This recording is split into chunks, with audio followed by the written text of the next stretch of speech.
Hey, what's going on guys? Welcome back to bringing you the Division video. What I guess today is my 9000 stamina Putter's Mark build.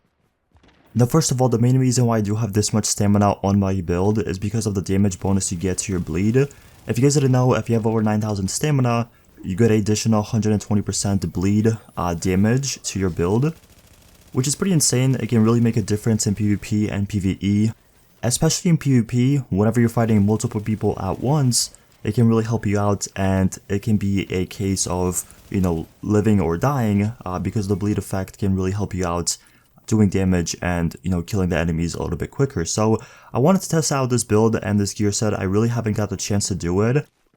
I've been seeing a lot of people make videos on it and pretty much use it in the Dark Zone and shredding everyone. I really haven't got the chance to test it out at all.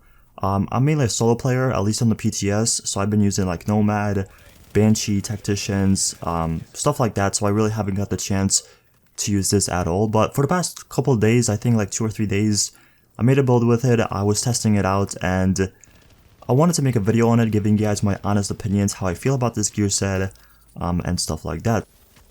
So if you guys do enjoy this video or find it helpful, don't forget to leave a like, subscribe for more videos, and let's get right into this build.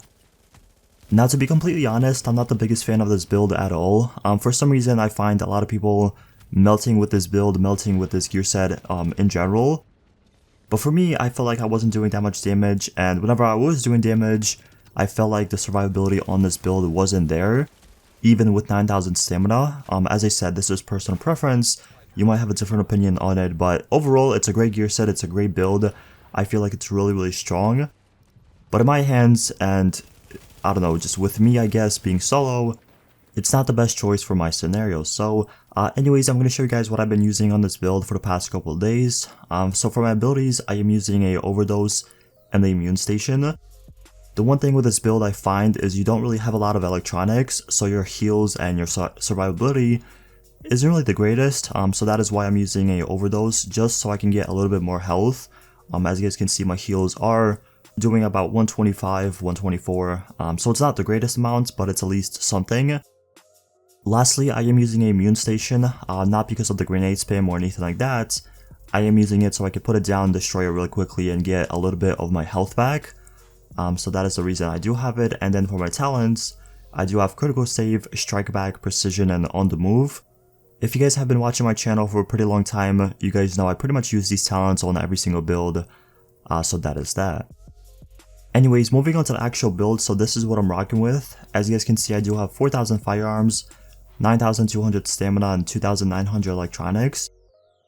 Once again, like I said before, my electronics are pretty low. I wish they were a little bit higher, but it is what it is. So the first thing I'm going to show you guys, I guess, is my weapon and what I have on it. So I decided to go with the House. I don't know why, I like this SMG probably the most out of all the new weapons that are coming out in patch 1.8. It's really accurate, it does a lot of damage, and the last talent is actually, kind of fun to use. So what I have on it is 19,000 base damage, 22.50% crit chance. Then I also have Deadly, Unforgiving, and Card Counter, which is the exotic talent. Now, Unforgiving, I'm not sure if a lot of people will agree with me or disagree with this, but I find it really useful whenever I'm like almost dead. I do a lot more damage, and since you have like 400,000 health, your last bar of health is very, very strong, and you don't get melted that fast with it. So you're doing a lot of damage, and you can melt an enemy quite fast in that little bar. So that is the reason why I'm using Unforgiving. And then finally, I am using Deadly just so I can get a little bit more damage whenever I crit with this weapon. So the last thing is my weapon mods. So I'm mainly stacked into critical hit damage, not really headshot damage, anything like that. I'm mainly stacked into critical hit damage, critical hit chance. Getting straight into the gear, now keep in mind everything is optimized with the optimization station. That's why all my stats are going to be god roll and, very, very high. But anyways, on the chest piece, what I rolled is stamina, skill haste, health, and ammo capacity. And then I'm also using 2 firearms and skill haste mods. For my mask, I once again have stamina, skill power, and burn resistance. And I'm also using another firearms and skill haste mod.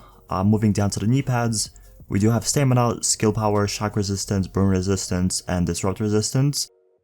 Now the reason I didn't roll health on this is because if I did, my skills and my skill power would be even worse, and my survivability would be even worse.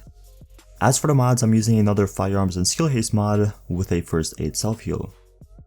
As for my backpack, I do have a stamina roll once again with skill power, ammo capacity, and then I'm also using a stamina and skill haste mod. The reason why I do have a stamina skill haste mod is because I unfortunately wouldn't be over 9,000 without one stamina mod, so that is the reason I do have it. And then I'm also using 2 first aid self heals. Moving down for the gloves, we do have stamina, SMG damage, critical hit damage, and skill haste. Nothing really special, nothing really different on the gloves. And then lastly, for the holster, I have everything maxed out with a 7% skill haste attribute. So it's nothing really special about this build, nothing really different. It's just pretty much a classified Predator's Mark build. The only thing, as I said, that sucks about this build is probably the electronics, because they're very low and your skills and your healing is not really that powerful at all. So that's pretty much it for the video. I guess the final thing I'm going to show you guys are my character stats. So for my weapon damage, I do have 19,000, which flips to I think 22 or 23,000 with the card counter talent. For the critical hit chance, I'm sitting at 28.50, critical hit damage 116%, headshot damage 61%. Moving over to the left, we have 403,000 max health, which is pretty insane. It's a lot of health, you're very tanky, but as I said, the survivability on it is not the greatest. For the armor, I'm sitting at 33.50%, and lastly, I do have 40% skill haze. So that's pretty much it for the video. Thank you guys so much for watching.